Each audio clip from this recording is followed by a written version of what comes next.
We are looking at how to pronounce the name of this German car manufacturer or car brand known as Vauxhall or sold as Vauxhall in the UK.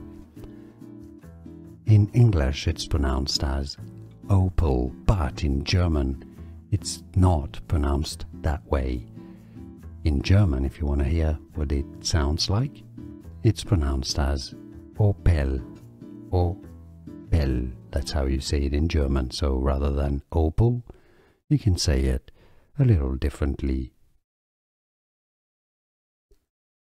We are looking at how to pronounce the name of this German car manufacturer or car brand known as Vauxhall or sold as Vauxhall in the UK.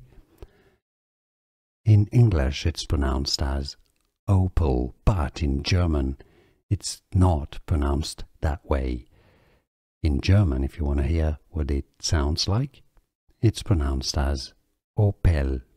Opel, that's how you say it in German. So rather than Opel, you can say it a little differently.